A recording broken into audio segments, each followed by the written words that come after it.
un couple devrait payer moitié-moitié, même quand l'autre fait plus d'argent. Moi, le principe de ton argent, c'est mon argent, j'y crois pas ben. Et pourtant, je vois plein de monde dire, ben c'est normal que mon chum pis ma blonde payent plus que moi, ils font 2 fois mon salaire. Je suis pas forcément d'accord avec ça. À mon avis, payer moitié-moitié dans le couple, ben c'est une liberté pour les deux. Y a personne dans le couple qui peut dire, ben c'est moi qui paye, fait que c'est moi qui décide, fait qu'il y a comme pas cette espèce de prise de pouvoir toxique et malsaine là. Ça fait en sorte que ta partenaire, elle sent pas qu'elle te doit quelque chose, pis tu sens pas que tu lui dois quelque chose non plus, c'est égal. Et puis en plus, en cas de séparation, ben il y aura pas de chicane, hein, parce que tu gardes la moitié des biens, puis l'autre va garder l'autre moitié. Je pense aussi que si ton chum ou ta blonde fait plus d'argent que toi, ben elle devrait quand même vivre à ton niveau à toi. Ben ouais, c'est pas parce que tu gagnes plus que toi tu devrais rouler en Lamborghini pendant que ta blonde ou ton chum ça roule en scooter électrique. Là. Je pense que tu devrais vivre aussi modestement que la personne qui a le plus petit salaire dans le couple. Comme ça, y a pas d'inégalité, puis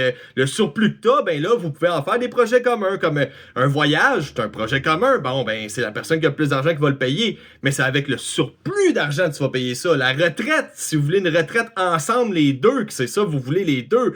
Mais là, vous mettez cet argent-là de surplus ensemble, puis vous bâtissez une retraite pour être retraité plus jeune. Ça, c'est pour le monde qui n'a pas d'enfants. Parce que si vous avez des enfants, là, c'est différent. Faut être réaliste, là. Quand t'as des enfants, c'est difficile d'être disponible pour eux, pour tous les appels qu'il y a à l'école, la garderie, ils sont tout le temps malades, tout ça. Donc, ça prend tout le temps au moins un des deux parents qui est plus disponible que l'autre. Mais ça, pour avoir un job qui est flexible et que tu as une certaine disponibilité, généralement, ben tu vas faire un job avec un petit salaire qui sera pas payant. Ben rendu là, la personne qui a la job de merde mais qui est flexible pour les enfants, justement, puis ça l'arrange tout le monde, je pense que elle aurait le droit à ce moment-là à une partie de ton salaire pour que ce soit égal entre vous deux, justement, pour pas qu'il y ait d'inégalité. Parce que le fait que cette personne-là te rende disponible à travailler sans te casser la tête en tout temps, je pense que ça se paye. Puis pas juste ça, là, si demain tu laisses ta blonde ou ton chum là, qui s'occupait plus des enfants puis qui avait une job de merde flexible à temps partiel, ça va être difficile pour cette personne-là de se reconstruire après avoir fait un salaire de merde pendant des années pour être disponible pour les enfants. Donc, pour protéger cette personne-là, justement, je pense que le minimum à faire, ce serait de vous entendre pour que ce soit équitable entre vous deux,